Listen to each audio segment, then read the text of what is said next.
This meeting to order. Mr. Gibbs, please read the statement of compliance. In compliance with the Open Public Meeting Act, Public Law 1975, Chapter 231, notice of this meeting has been properly advertised in the Daily Record and Suburban Trends.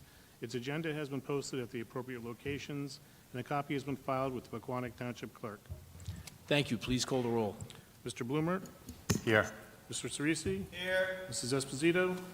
Here. Mr. Gittin? Here. Ms. Ikeo? Here. Mr. McSweeney? Here. Mr. Pompeo will be late. Mr. Senek? Here. And Mrs. Shenton will be late. We have a quorum. Thank you. Everyone, please stand for the flag salute.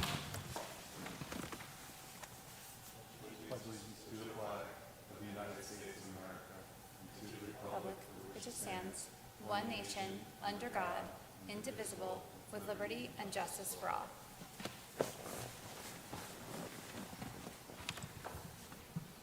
All right, good evening, everyone. Welcome to our September 2nd meeting. School starts on Thursday, and the board would like to welcome back all our students, as well as our teachers and staff. To the staff, thank you for your efforts this summer to prepare the district for the start of the school year. Whether it was writing curriculum or cleaning the buildings so they're ready for the students, the board appreciates you all. Thank you. To the students, give your best efforts in all your assignments and demonstrate the character and positive attitude of a Pequannock Panther. Also, treat your fellow students as you would want to be treated. Invite a new person to sit with you at lunch or start a conversation with a student that isn't being included. You are all in this together and on the same team. Have fun. And next to Dr. Portis. The preseason is over and you have a Thursday night game in 2 days. Good luck and continue your hard work. We are behind you. Next, the board would like to thank the Veterans Wall Committee and specifically Colleen McMahon, Dave Cole, and Elvis Vucinovich of Green Nature for beautifying the House Memorial in front of PTHS. The work came out great. Thank you. Last, I want to announce that I have signed the new PTEA contract, which was settled in May. I want to again thank our negotiations committee as well as the PTEA team for a smooth contract negotiation, and we're looking forward to another good term. Now, I'll pass the mic to Dr. Portis. Thank you, Mr. Senek. And my report is going to primarily focus on today's events, and today's event was our first day of professional development with our staff. It was great having them back in their buildings. We started out in this building, and I have a few things to report from that, and I'll also leave an opening for Mrs. Vanskill to be able to chime in as well. But our friends from Pomptonian were kind enough to provide breakfast. It was great seeing so many people congregated in the cafeteria, having a really nice time catching up and enjoying one another's company. I did point out to one of our staff members that I am pathologically punctual, and we were a little late getting into this room, probably wasn't until like 8:03, and I was totally cool with it because I was so happy to see the energy and just the element of joy present here. So I was able to forgive those 3 minutes. What I think really helped set the tone for the day, as well as we had students stationed at different doors to greet staff members as they entered. It's great for the high school staff to see the kids who actually go here, but also for the elementary, middle school teachers to see the kids who they taught however many years ago and see how they've grown up so well. We were treated to the national anthem from the Octaves. They did a wonderful job. The marching band also played a song for us. It sounded like they were in mid-season form. It was sensational. I was happy that I had a chance to speak, which is not often when Mr. Hazler is near a microphone, but I was able to work my way in there. I had an opportunity to thank those who helped carry us through the summer, which includes our custodians and maintenance team, who did a fantastic job making the schools look great.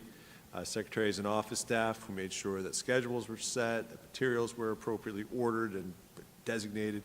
The extended school year staff, the IT team, who did a marvelous job, especially through August.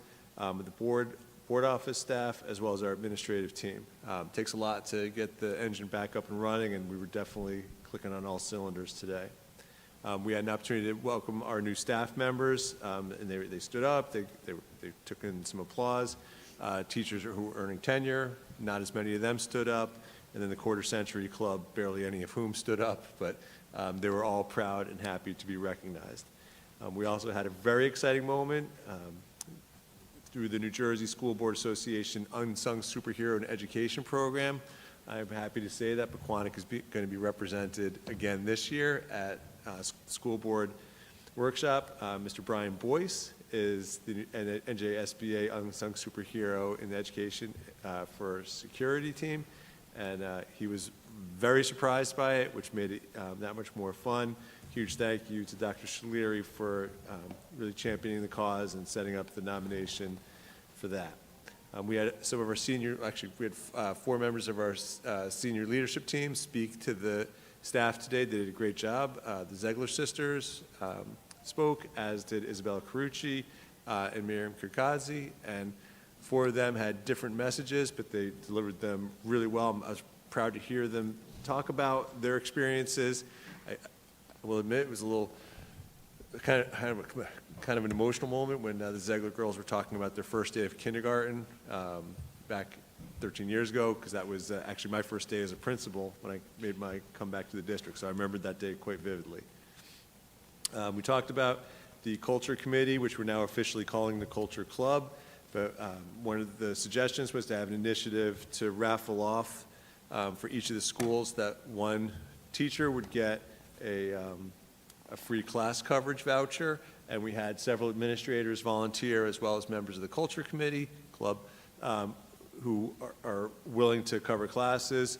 Of the 5 people who won the vouchers today, 4 of them told me that I would be covering their classes for them.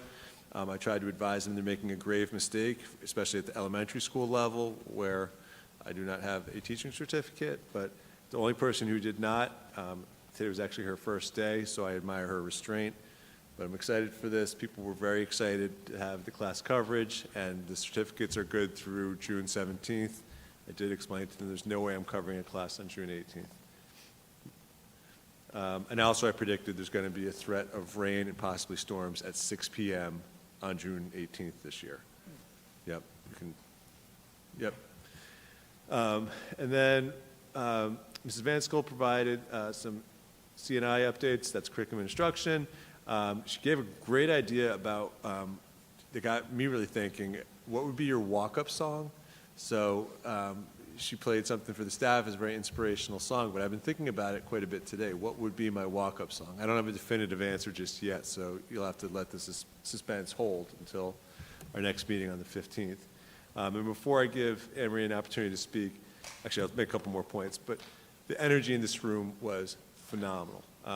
Anytime you speak in front of any type of public room, you can feel the energy, and that either helps to really energize you or can actually enervate you if it's not great energy. And people were here, they were ready, they were excited, and it really made me that much more fired up for the school year. And I will admit I didn't sleep terribly much last night, so after that huge adrenaline surge this morning, there's a good chance I might capsize over the course of tonight's meeting. Just step over me on the way out, I'll be fine. And then a couple other just quick notes. I want to also extend my thanks to Colleen, Dave, and Elvis for their incredible work for the Hess Memorial. I feel so fortunate because we have these magnificent projects that they've really undertaken, and I haven't had to do a whole lot for it. I just get a chance to thank them, which I can't do enough, and then see these beautiful renovations that are just making our school look just fantastic and really honor and recognize people who are certainly worthy of such honor and recognition. And one other note, and then I'm going to give Anne-Marie a chance just to chime in. I realize it's the superintendent's report, but we're a team here, that we're going to be pushing out a substitute teacher handbook. It's very much in the vein of what Wayne has, and I give a lot of thanks to Mrs. Lisa Nelson, who was one of our full-time subs, who helped to put it together and was very good with some of my revision notes, including changing the font. But it's something that we're ready to push that out and make sure that all of our subs coming from Kelly, wherever else that they have this, that they understand these are our expectations. It'll also be publicly available on the website, so we'll give universal access to that. And before I wrap it up, I just want to bounce it over to Anne-Marie to give a chance to talk about a couple of things that you talked about during the meeting. Today? Yep. So you took almost all my points that I was going to point out. So I'll just reinforce the thank you to the Pontonian for the food and the breakfast this morning, the coffee, that was great.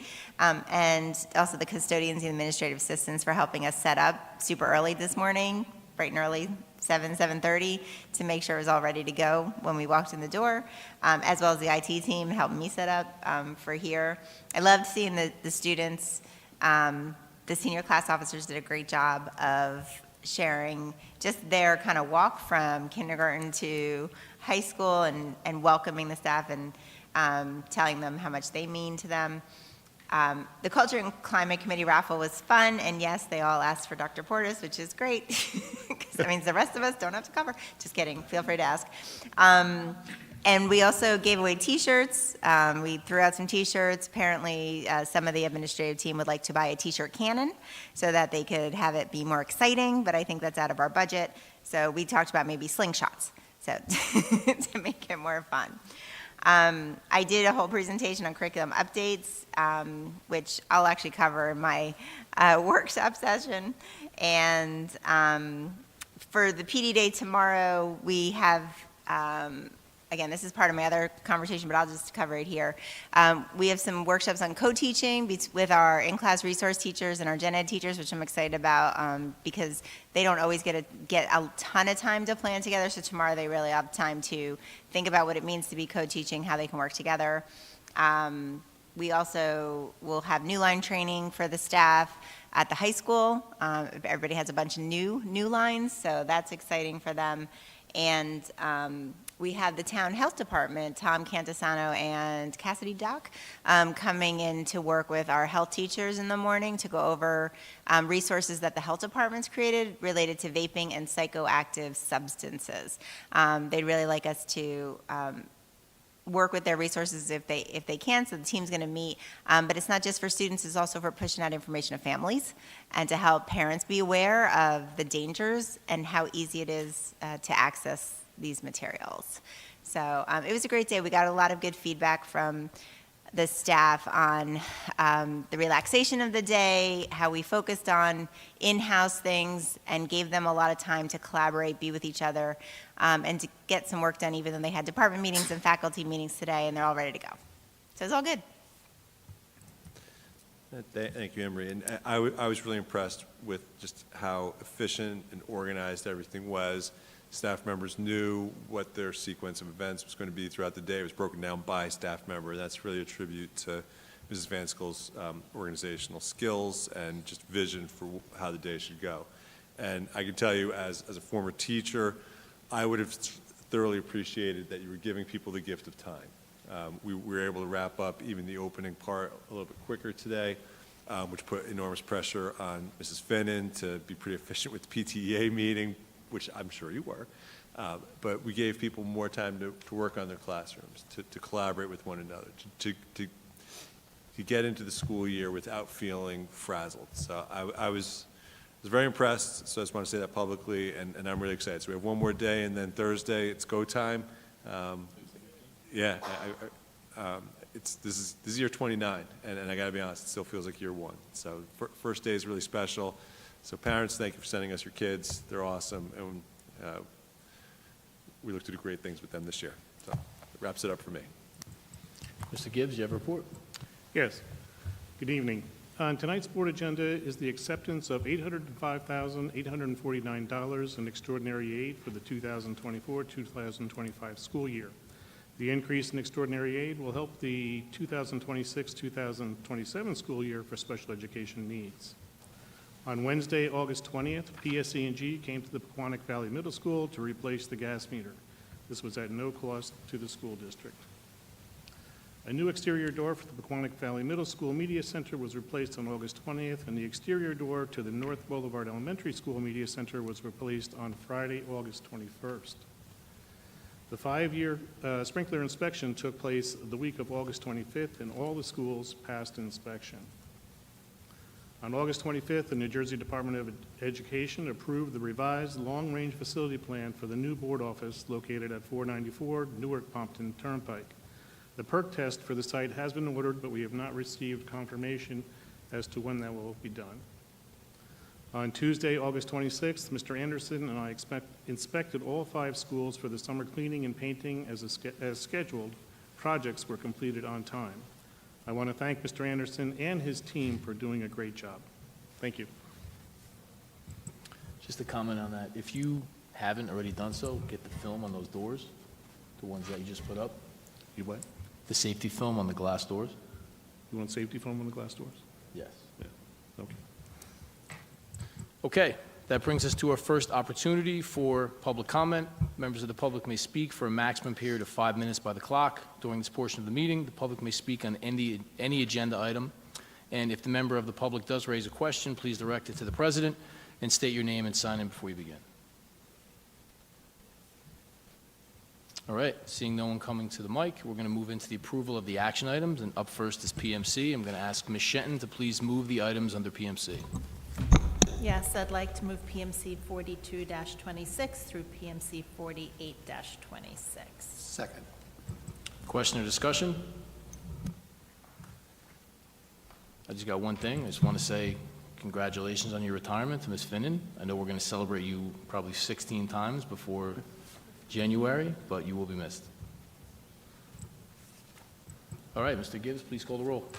Mr. Bloomer? Yes. Mr. Cerisi? Yes. Mr. Gittin? Yes. Ms. Ikeo? Yes. Mr. McSweeney? Yes. Mr. Pompeo? Yes. Mrs. Shenton? Yes. Mrs. Esposito? Yes, I'm voting yes, but with regret to PM 45-26. And Mr. Senek? Yes. Motion carries. Okay, up next is CIS. Ms. Esposito, please move the items under CIS. I'd like to move CIS 15-26. Second. Question or discussion? Mr. Gibbs, please call the roll. Mr. Bloomer? Yes. Mr. Cerisi? Yes. Mr. Gittin? Yes. Ms. Ikeo? Yes. Mr. McSweeney? Yes. Mr. Pompeo? Yes. Mrs. Shenton? Yes. Mrs. Esposito? Yes. And Mr. Senek? Yes. Motion carries. Thank you. Up next is FFA. Mr. Bloomer, would you please move the items under FFA? I'd like to make a motion to move FFA 30-26 through FFA 35-26. Second. Any questions or discussion? Mr. Gibbs, please call the roll. Mr. Bloomer? Yes. Mr. Cerisi? Yes. Mr. Gittin? Yes. Ms. Ikeo? Yes. Mr. McSweeney? Yes. Mr. Pompeo? Yes. Mrs. Shenton? Yes. Mrs. Esposito? Yes. And Mr. Senek? Yes. Motion carries. Okay, that brings us into the workshop portion of our meeting, and first up is PMC with 3 discussion items: the district goals for the upcoming year, a staffing update, and the elementary school code of conduct revisions.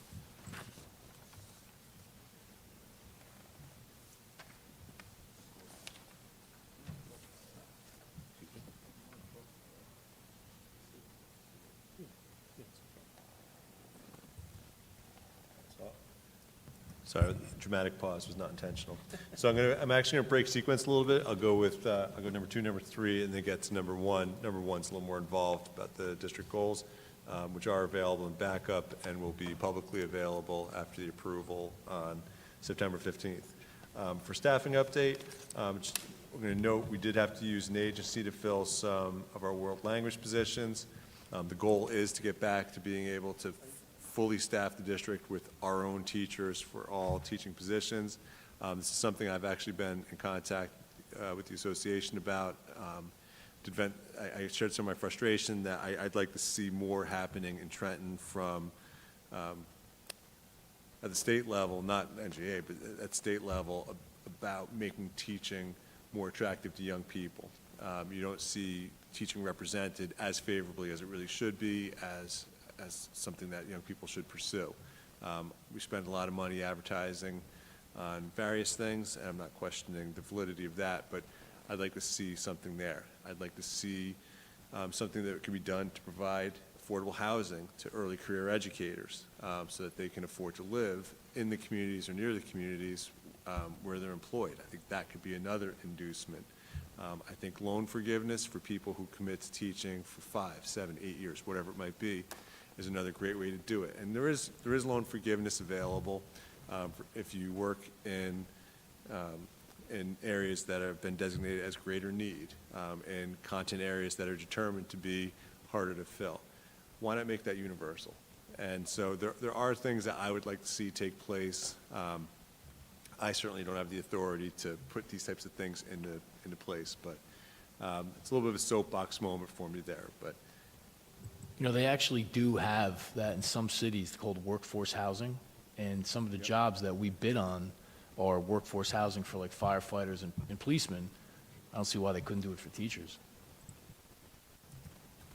Thank you for adding that, 'cause I mean, I even look at where I live in Lincoln Park, down the hill from me, they've put up 96 units. I don't know if any of it was allocated for educators in the area. So there are things that can be done. It requires vision.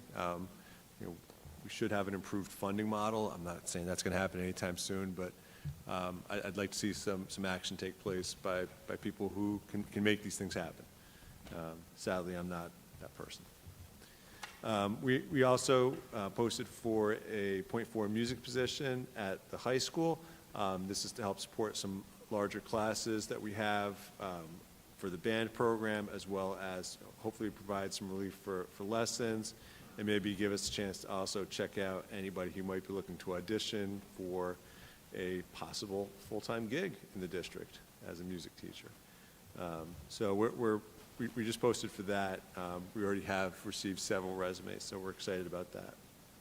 And then the other thing we still have is we're filling some leave replacement positions. Many of these leaves haven't begun yet, but we're anticipating that they're going to be coming up. And we're excited for our staff members who have their families growing, and we just got to make sure that as they're having kids of their own, that the kids here are also well supported. So that's our staffing update. Overall, we're in very good shape, and hopefully we stay that way throughout the year. Have any questions about staffing? All right. And then the third one, something I put in the backup. It's not something that requires board approval, but I think it is important to note so that the board can see it, but also just to mention it publicly, that the elementary school code of conduct was revised. This is something that was collaborative among Dr. Schleary, Mr. Reiner, and Mrs. Stager. Something that they really wanted to focus on was restorative practices. We're working with kids who are generally between the ages of 5 and 11. And there are occasionally times when you have to drop the hammer, but those times are fairly infrequent. But our goal is to make it so whatever mistakes they make at that age, they learn from them, and they understand that there are other ways around the behavior that they chose or the decision that they made. When I was an elementary school principal, I used to tell the parents quite frequently, because they'd be mortified they were getting a call from the principal, and I used to tell them, well, better he gets out of his system now when he's 8, and there really aren't significant consequences than 18 or another age where it leaves a mark. But I appreciate their work. It's consistent with my philosophy as well, and also they're making sure that we move away from using writing as a punishment. As an English teacher, that used to gall me, but yes, you have a child write about the experience of what they did, but do it in a manner that's reflective so that they're focusing on, this is what I did, this is what I could have done differently. And there are things you can do. If you call somebody a mean name, all right, you're going to give me a list of 15 nicer things you could have called that person. And a lot of times what you get from a kid will venture into silliness, and that's okay. But it gets them thinking about, yeah, there are a lot of better alternatives to this. And then one other thing that's important is they do want to address smartwatches. And this is going to come up in policy as well, but the wearable technology is increasing in its capacity. It's also increasing in the draw to very young children. And to me, you can't have a first grader in a classroom with a smartwatch going off and then expect any of the other first graders to stay focused on whatever the lesson might be. So that was another thing that they worked in about just, if you have your smartwatch, put it in your backpack and get it at the end of the day. Updates were there. We tried to make sure that the formatting was easy to follow and also that grammatically it was consistent. And I did require that Mrs. Stager take care of that as an English major, which she was in college. So anyway, any questions about the elementary school code of conduct revisions? The smartwatches are like a replacement for the phone. Yeah. It's like instead of getting your kid a phone because you don't want to get them a phone, but you still want to be able to talk to them or know where they're going, you get them a smartwatch. Yep. And I get it. Like I'm already of a different generation with that, but our focus here in the building is on education, and the watches detract from that experience. Is there any expected change to policy with the phone as a backup swapping, we take the smartwatch away, did the phone suddenly show up again in those crates? I think that's a good question. I mean,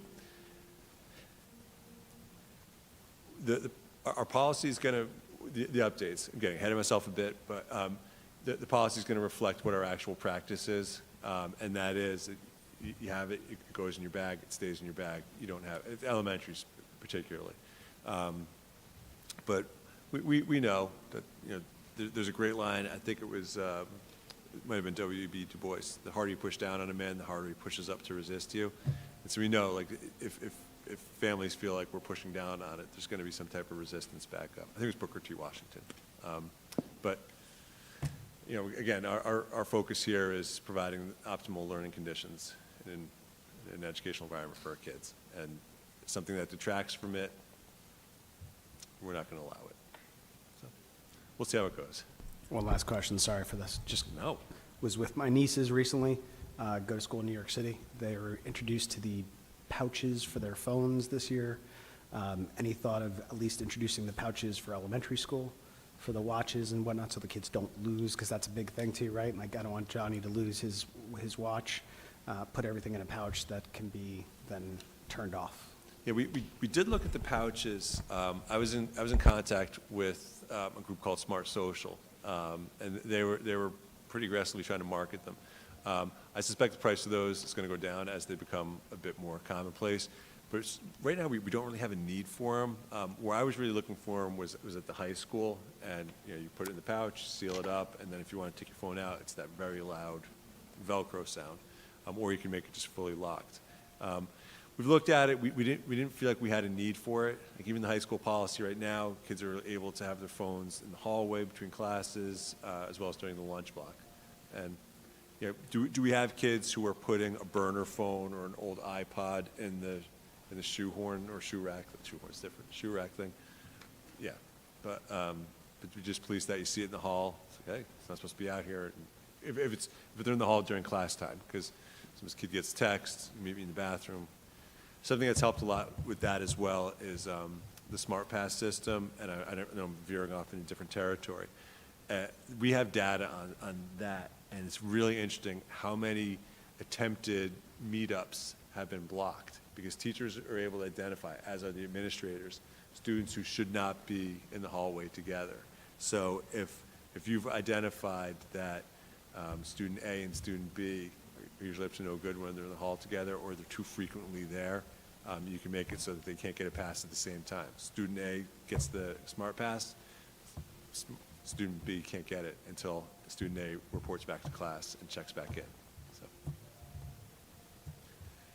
yeah, the thing with technology, and we realize it, we're always going to be about a half step behind the kids, but as long as we're not losing any more ground than that, we're competitive in the battle. Exactly. And then finally, for the district goals, these are also in backup. So these were developed during the administrative retreat, which took place in the middle of July. Some of them are based on, actually 2 of the 3 are really based on ideas that we've been developing over the last couple of years. One is something that I felt like we were moving towards, and that's the data one, which I talked to Anne Marie about that back in like April or May, and I said that I want to see our staff generating data and sharing it out with administrators. She was pretty excited about that. I kind of knew this one's going to work. So the first goal is is under the strategic goal category of ensuring student success, and that is the profile of a Pequannock student. This is year 3 of a 3-year project. Year 4 will be the actual implementation of it. I did do some revisions to the document actually over the weekend, including, we initially had the rationale that the profile of graduate will focus on identifying the core competencies that inform the final, and then keeps going, but I wanted to read, will focus on identifying and defining implementation of the core competencies. You can have all the great ideas that you want, but if you don't have a straight line pointing towards implementation, they become largely pointless. So we're very much focused on making these real for this year. and then being able to infuse them into curriculum, into things that we're looking through in our walkthroughs, so that when we roll out the actual profile of graduate for the 26-27 school year, we'll have everything in place, it'll be ready to go. We're going to have attractive posters, really pumping it up, that it's not, this isn't just supposed to be some initiative that's a rah-rah. It's supposed to be focused on, these are the outcomes we're looking for our kids. So when they leave these buildings at 18 years old or whatever age, they have these abilities, they have these competencies. And so it doesn't just happen in high school. It has to happen all the way throughout. And I still say, and actually I think I missed an opening today with the staff, you know, you look at our scores for APs, they're really good. And I used to teach AP Lit, and my scores weren't nearly as good as what Mr. Shirazi got this past year. But if you think about it, what that assessment is really testing are a lot of the same skills that I saw Ann Myers teaching in kindergarten classes, that Marjorie Knockner is teaching, that our kindergarten teachers are teaching, and we just keep improving upon it and getting deeper into it, more sophisticated as the kids move up. Point being, our kindergarten staff is responsible also for helping our students develop these competencies that we want them to master by the time they graduate from our schools. And that's the expectation. And what I like is we're putting it to print. So that's that first goal for this year. I don't know if there's any questions about this one. I'm just excited to see it come to fruition. It's going to be a good year next year. I agree. And I'm excited to have both Dan O'Keefe and Rich Hazler will be speaking about it at the Cedar Crest meeting. I have a feeling they're going to be very well received there. They're both great guys. But I'm excited for them to hear about, hey, these are the things that we're really looking at. And one thing I'll add too, I really appreciate the board's patience. I mean, it's been a long time. I mean, it's the third year of a 3-year goal. And we're not doing the hurry up and put it into place mentality. It's let it form, let it develop. I mean, you've heard me say it, that the slow walking man rarely trips. And we want to make sure that what we put out for this, we're not tripping. Well, actually, that sounds like a bad slang word. We're not falling over ourselves because of sloppy work. Hopefully we can edit out that video. I don't want to sound like I'm resorting to slang words. No, I do not. Thank you. Well played. All right, the second district goal is in the strategic goal vein of ensuring staff success. And this is the one that I think is the Anne Marie Vansickle Special. It's the gathering and applying data to measure student learning and growth. This is also intertwined with the board goals surrounding the multi-tiered system of supports, which is something we should be focusing on as educators as it is. But we really want to help staff feel that they have the competency and the authority to generate meaningful student learning data from their own classrooms and then report that back to administrators so that they can demonstrate this is how I can tell that this cohort of students is progressing as I want them to. This is how I can tell that I have to reteach certain concepts to this group so that they can identify and modify according to data that they're generating. And we're going to support them every step of the way. I was thinking about it earlier today as SGOs are slowly being phased out, which no one's lamenting that. This is really what the SGO was supposed to be about, which was helping teachers really study their own classes and develop strategies based on the actual learning data. A couple things that are embedded in here that I'm excited for. One is the team put in to create opportunities for peer observations. One of the best ways to learn as an educator is to observe your peers and have conversations about it. It's so hard to set up because it comes back to time. But if it's in our goals, we're committed to making sure that we provide the time for it. I'm pointing at you almost like I'm accusing you of something here, but this is holding our feet to the fire, and I'm excited for that. A little nervous too, but excited for it. We're going to look to establish data teams. Some staff members are more comfortable with analyzing data than others, and that's fine. Use their skills and abilities to help to elevate their peers in a judgment-free environment. And then something else that I'm really, really happy for this, and I've worked this into some of my evaluations of the admin team, and that's supporting student ownership. Kids should know about their own learning data. I think we focus on sharing it with administrators and pushing it out to parents. I think a lot of times we neglect to let the kids know, like, hey, here's what your metrics are showing. Let's get you to this next level. What can we do together to get you the next place in your learning where we need you to be. So some stuff in there I'm really excited about. This one, it looks simple, and it's actually very, very demanding. And as far as I can tell, you haven't shied away from really hard work with data, and I don't suspect that's going to start anytime soon. We have an admin team that's completely on board with that as well. And I'm not saying that we have a board that's comprised of data geeks, but you guys seem to groove pretty deeply to whatever data I provide, so I'm excited for that. That was slang, groove. So. That was impressive. Thank you. Thank you. My, how I've grown. The last one is in the strategic goal thread of family and community partnerships. This one, the subtitle is Collaborating, Informing, and Improving Communication. This one, I'll admit, we actually started working on back in April, and I had an initial meeting with Mr. Reiner, Mr. Lucas, Mrs. Ogg, and we also had Matt Shea in as well. And Mr. Reiner was part of it in his role as school safety specialist. Mr. Lucas, of course, as director of curriculum, director of security. Sorry, he didn't take your job. Karen was there to help to referee between those two. And then obviously Matt with the tech side to make sure that we're using our tech resources to communicate effectively. But what we really want to make sure we have are two different crisis communications plans. One is just give me a simple like 2-3 pager that we can push out to the public so they can be aware in crisis situations. And crisis is a word that's used somewhat liberally in that the crisis could be, there's a good chance it's going to snow tonight. Here's how it's being communicated out. So whatever the conditions are, we want people to be aware. These are the plans that we're going to follow. These are the communication channels we're going to use. We're going to have a much more in-depth one for the district staff, really at the administrative level to manage, and we're going to make sure too that we list people by position, not by name, so that this is a document that doesn't have to be revised every 6 months, every year. But we really want to have something where if a situation comes up, you're not doing the mad scramble trying to figure out, all right, what do I do next? It's right there in front of you.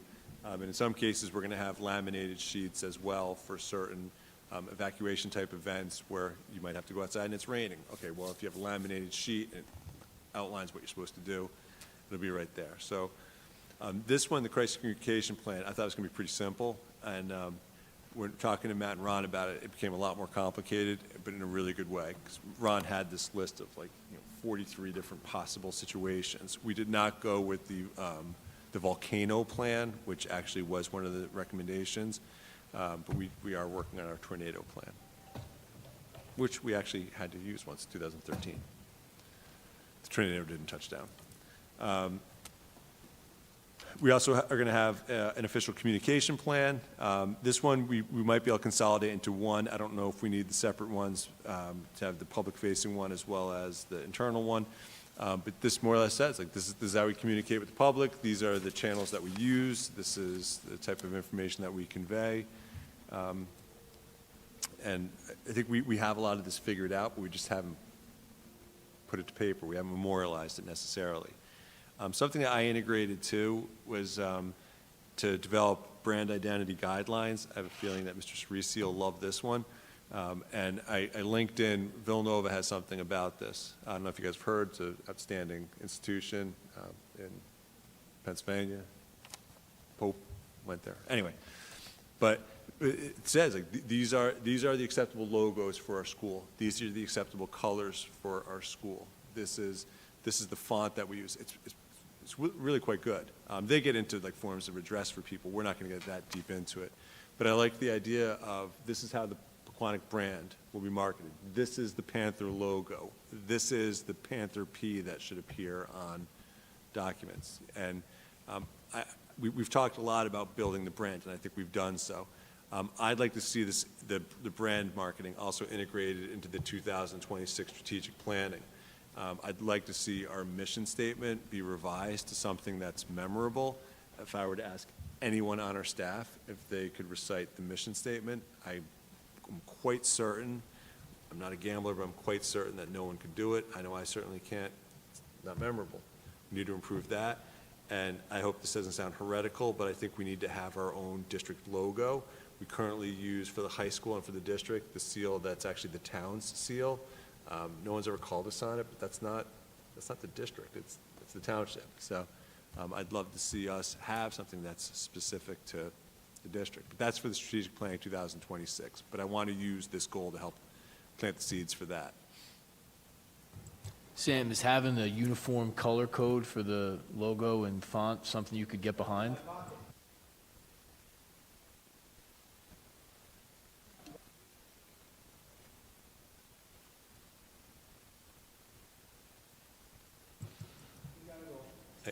We actually do have the colors, and Sam did help with that. So we actually have the specific color for the blue, specific color for the gold, as well as the alternate powder blue. But it's good, like, this way, there is something uniform. Alternate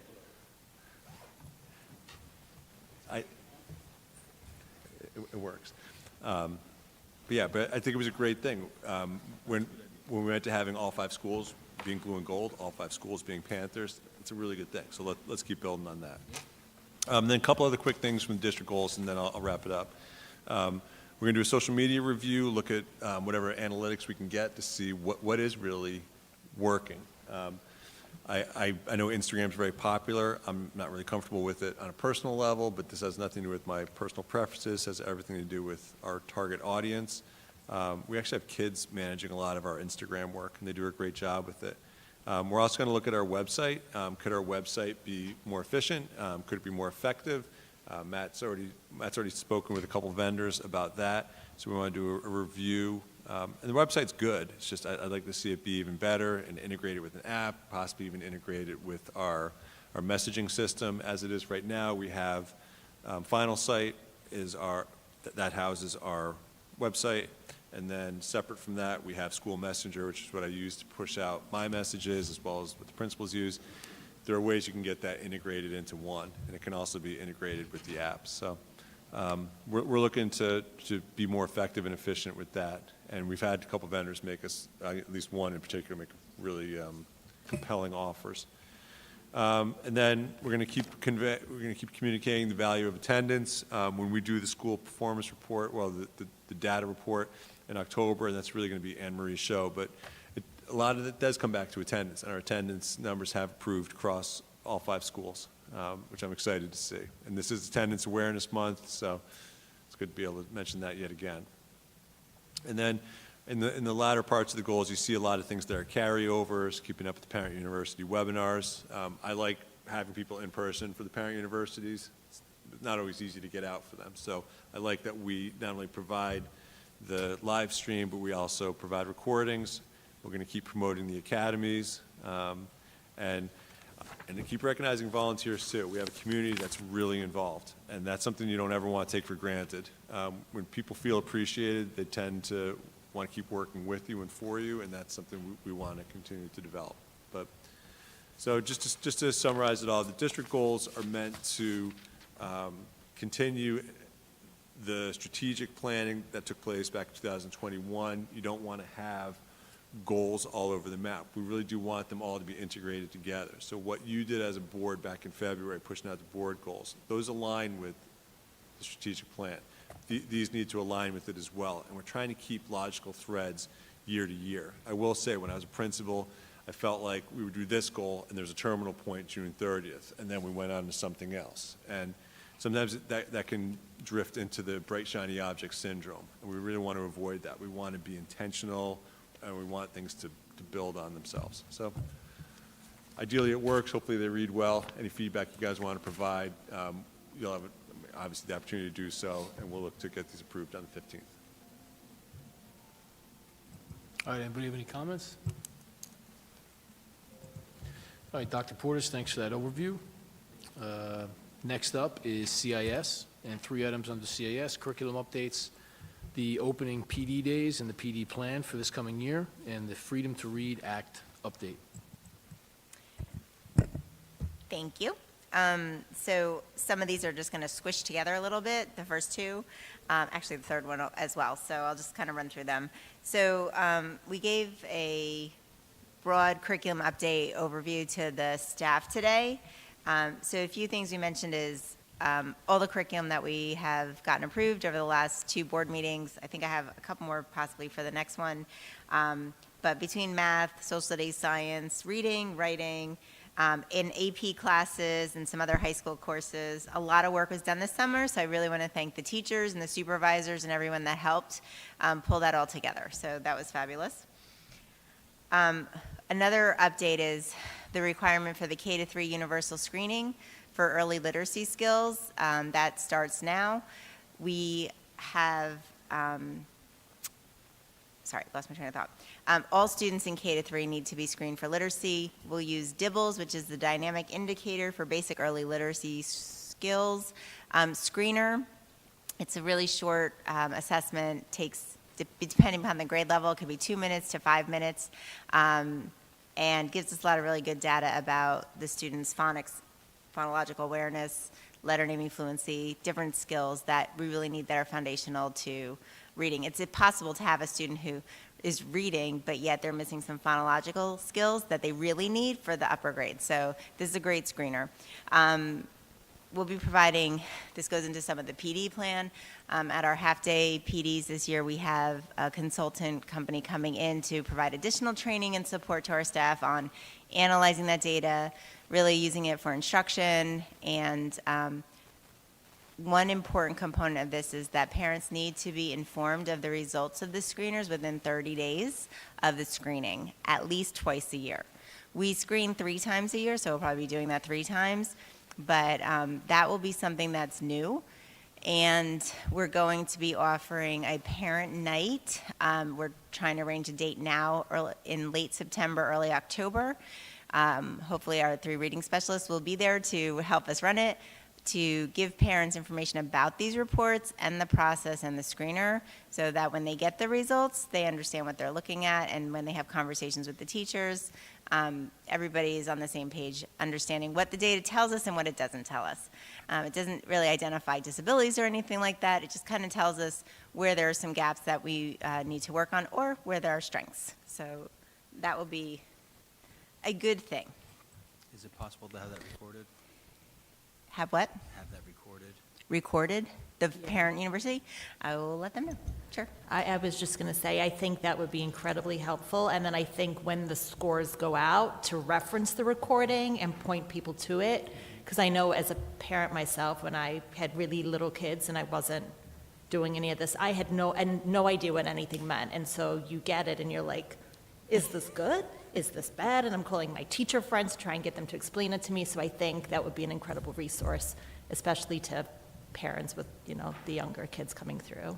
Perfect. Any other questions on that one? We talked about our evaluation instrument. Right now we have Danielson 2011. We're going to update next school year, not this year, to Danielson 2022. So we'll reconvene our DAC committee just to go over that and to answer any questions ahead of time. It's not a big shift. It's a small shift. It's just time to get updated. We also went over the student growth objectives with the teachers. They are staying the same for 25-26 and 26-27, where non-tenured teachers will continue to do SGOs, but the tenured teachers do not have to do SGOs. They can keep the score that they last had when they were last done, and that relieves some pressure from them of an additional thing. But what Dr. Portis was saying about collecting data, we want all the teachers doing that, and we are excited to see where that goes. We do have data teams running already in our elementary schools. Last year we were doing work with them with the DIBBLS and iReady and these other resources, so for ELA and math, so it'll be interesting to see where it goes with all the content areas. Tenured teachers do not have to do SGOs unless they want to. They could actually do it again if they like. Let's just say they want to improve their score. They have that option. NJSLA and NJGPA, we all received updates from the state a couple weeks ago that the test is changing to an adaptive test this spring for ELA and math for both NJGPA in March and the NJSLA in May. So we are going to be working on training for that this year in our PD plan. We will be doing a field test between October 27th and November 15th. They're not full tests. We're not sure of what it will be field tested, how many days, or how much time that's going to take yet. So we are waiting with bated breath to get that information from the state as soon as possible. I'll be attending a training on September 16th along with Matt Shea, so hopefully we'll have more information at that time. And then we'll be providing training to our staff, most likely on October 13th, to catch up to that. And I just want to confirm Yeah. that the governor's office did let us know that we were not blindsided by the updated assessment. And as long as, we talked about lesson plans and CUSAC mandates. I had, the whole staff today was great. They did a little bit of work with me with some CUSAC crosswalking for some of the mandates that we're required to do regarding Amistad, Holocaust, and Asian American Pacific Islanders, so that was super helpful and appreciated.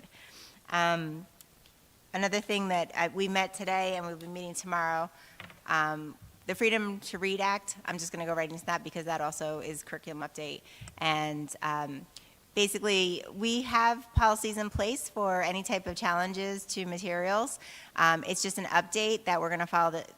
The state has updated information regarding that, so we'll be following the updates. So each building has its own committee. We'll be meeting with Alyssa Bellardina, the ELA supervisor, will be running point on this project to make sure everything is up to date and in compliance. And we started that meeting today with the high school, which was super productive. And it's nice to know, like, we already have things in place, but it showed us areas where we can grow and improve the process and follow the guidelines that the state has provided. So once that's in place, I'm sure we'll bring that to your guys' attention, just so you have that all. The other thing that we will be updating is the 3-year mentoring plan. So that'll be on the 9/15 agenda for approval. Meeting with the teachers again tomorrow. Basically, anybody on the SCIP committee, we have a meeting tomorrow to review the mentoring plan, make the tweaks that we need to the changes to that, so then we'll send it to you all for approval after we meet tomorrow. Anything else? I think that covers everything. Anybody have any questions on any of that? Okay, next up is FFA, and there's 2 items, a new board office and moving the garbage containers at SJG. For the update for the new board office, the board office is actually moving forward as the architects are working with the engineers on providing site information to the New Jersey Department of Ed for approval. A copy of the progress report is in the board packet, which shows the items completed for the new facility as well as the items still to be completed. Once the site work is done, the school's attorney will put in our application to the town. Any questions? No? Okay. Moving on to move the garbage containers at SJG. As I previously mentioned, Mr. Anderson and I did an inspection of the schools, and we took a look at the area around the playground, and the garbage dumpsters are right next to that playground. We currently have a bee situation in the school which is being taken care of, but my recommendation is to move those dumpsters away from that side of the building and put it on the other side of the building. I think this will help not only protect the students, but also aesthetically it'll look better with a cover in front so we're not seeing the dumpsters. Also, for a usefulness, the dump trucks can actually, or the sanitation trucks can actually come in straight, pick it up, dump it, and go.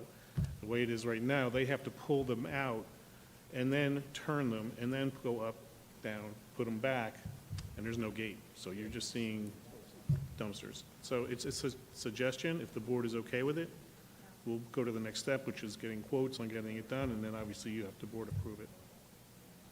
We're okay with it? Yes. Okay. Okay, that's it. Thank you. And I'm just going to share something from behind the curtain, that when we were developing the agenda, Gordon knows the drill. Like, you can't have one bullet point, and you can't have a list of one. So I was like, you got to find something else. And to his credit, he Mr. Anderson, we're doing actual inspections, but he found something, and it's a really good one. And to me, it speaks to an emphasis on quality. Like, is that the best spot where we should have it? No. So we're gonna put it somewhere better. So I appreciated his work and also his patience with my quirks. Well done. All right, next up is policy, 2 items, controversial topics, and the use of electronic communication devices. Okay, controversial topics. I feel like we discussed this. We discussed it on here before, or only in committee? I don't remember. Yeah, so just committee twice. So controversial topics. We have policy 2440 on the books. It's been there for a while. It's not bad, but we could always make it a little bit better. So I went out and we looked at a number of other districts that have obviously 2440 on their books as well. And they vary very widely. Sometimes they're just kind of cut and paste right from Strauss-Esme. Other times they've completely rewritten them and kind of gone crazy with them. A couple of points that I found were good in some of the other ones we looked at. We looked at Mountain Lakes, Kinnelon, our nearby neighbors. I looked at Montville, but it turned out to be Montville, Connecticut. We did discuss it here, right? So, yeah, there were just, I think, 3 points that I found that were good. One point that is not in our policy that I think we should consider adding is that the content should be age appropriate for the students that it's being presented to. So while a topic may not be controversial to a high school student, if you presented that to a kindergartner, you could then consider that a controversial topic. So if you just say it's age appropriate, then that removes that. Or something that it should be suitable to the age and maturity of the student. Another point that was in, I think, the Montville, Connecticut one was that administration, principals should support and protect their teachers when criticism comes up and it's undue criticism. There is a process to go through it, and the teacher shouldn't be feeling the brunt of it and shouldn't be feeling that they're, not be able to do their job in the classroom. So the principal, that may be including some wording on that. And one for the students as well, that the students should be assured that when they're discussing and going over controversial topics, that their right to form an opinion should not hurt them in the classroom, hurt their grades, or jeopardize their relationship with the school or the teacher. And then another one more, okay, that's the last one, that the principal is the person who should be responsible for reviewing the controversial topic.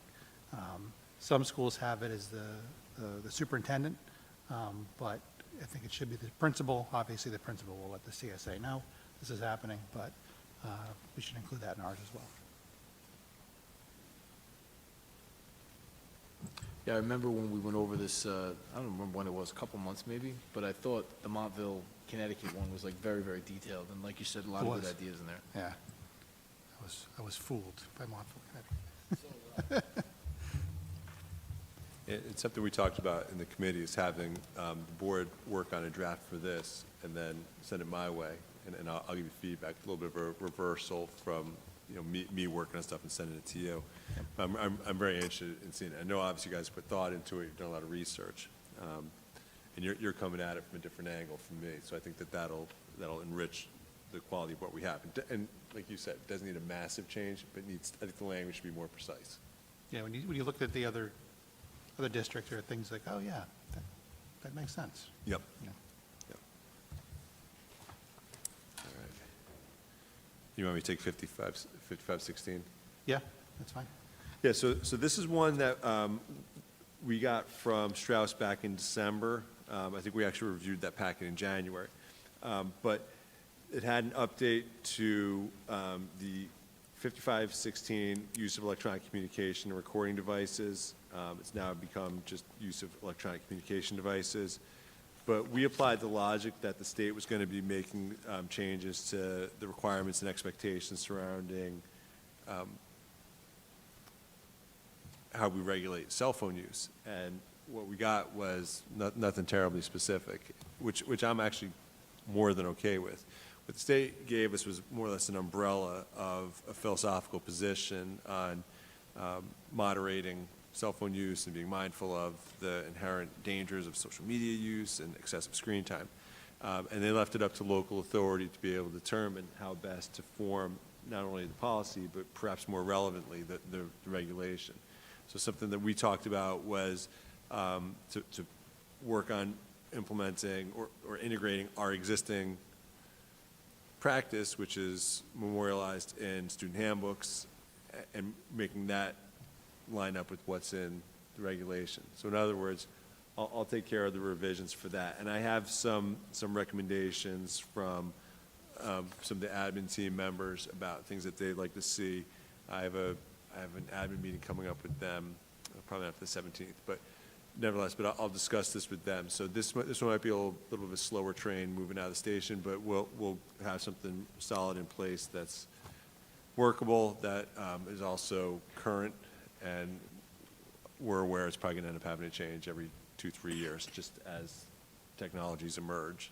We don't have anything right now about AI pins, but that's coming. So we were waiting for what the state was going to do, and they didn't really do anything, so we'll take care of it. Was not blindsided.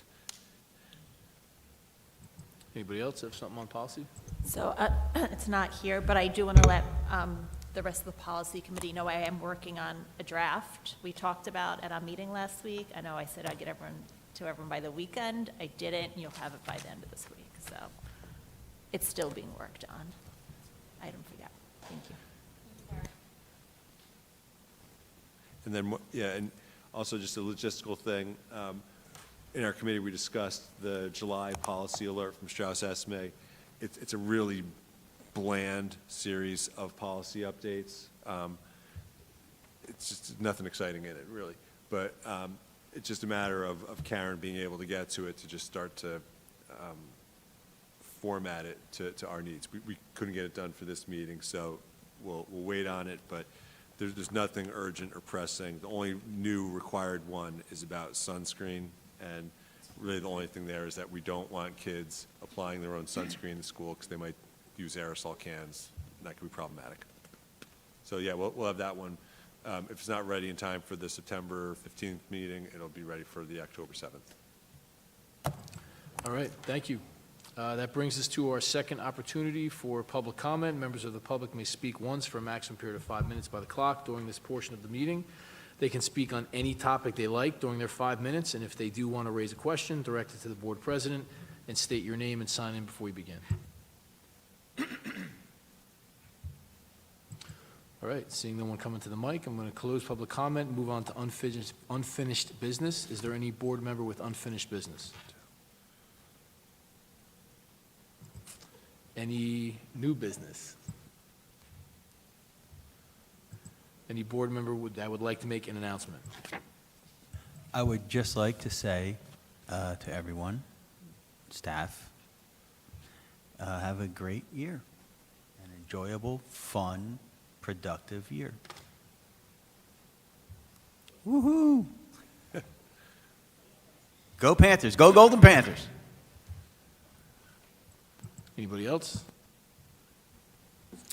Yeah, I just want to thank the custodial staff for getting our schools and buildings ready to go. It's a tall task in those hot months of the summer, and they did a fantastic job. Yeah, I was just going to jump on and say same thing to technology and buildings and grounds as well.